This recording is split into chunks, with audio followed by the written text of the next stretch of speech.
En premier lieu, il y avait ce conflit entre le spirituel et le temporel, le conflit entre le visible et l'invisible. Et c'est un conflit très féroce. Dans la vie d'Abraham, c'était parfois un problème très ténu. Voyez d'une part qu'Abraham était béni du Seigneur, il était prospère, il y avait les signes que le Seigneur était avec lui. Il y avait l'accroissement, l'élévation, une grande élévation, oui, une stupéfiante prospérité. Ses troupeaux et son bétail multipliés. Il était considéré comme un prince dans le pays. Et cependant, cette abondance de bénédictions était parfois parvenue à un tel point qu'en un instant tout pouvait être compromis, que ce soit par la disette ou par une famine dévastatrice. Pourquoi Dieu avait-il béni et accru et fait prospérer et permettrait-il alors que quelque chose puisse en un instant tout remettre en cause? C'est plutôt une difficulté, un problème que tout cela, n'est-ce pas? Vrai. Est-ce qu'il n'aurait pas mieux valu qu'il soit moins prospère plutôt que d'être ainsi menacé? Abraham trouvait ce problème très aigu.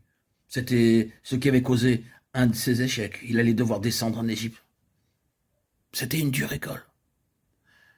Qu'est-ce que cela signifie?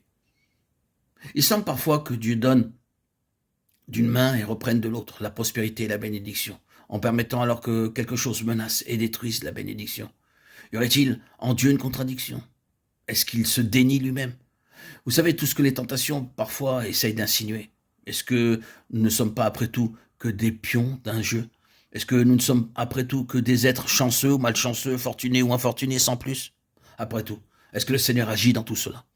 Est-ce que cela peut signifier que le Seigneur est réellement un Dieu cohérent? C'est une très dure école. Mais, vous voyez, c'est intégralement en accord avec ce que Dieu fait. Et qu'est-ce qu'il fait? S'il bénit, il y a deux choses qui sont liées à cela. En premier lieu, la bénédiction d'Abraham, la prospérité et l'accroissement devaient trouver leur soutien dans le ciel et non pas sur la terre. Dieu introduisait un grand principe céleste. Oh, le Seigneur peut bénir et accroître. Mais Dieu interdit toujours que nous puissions supposer que désormais nous allons nous suffire à nous-mêmes, que nous pouvons compter sur quelque chose et qu'ayant obtenu telle ou telle chose, nous pouvons maintenir une certaine progression par notre propre élan.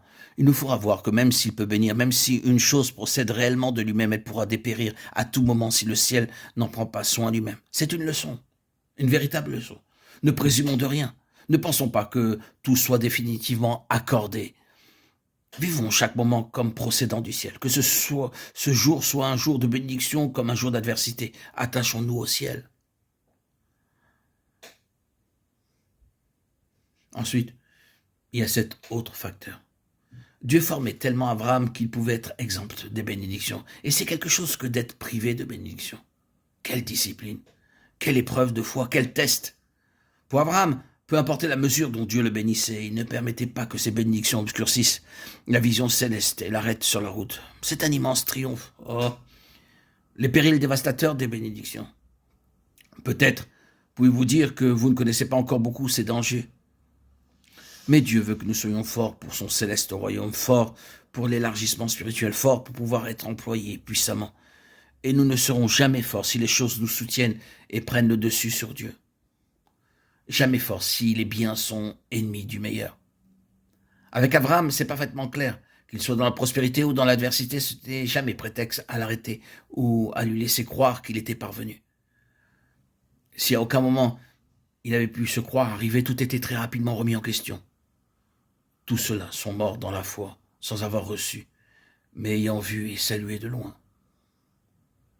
Hébreux 11, 13, 16.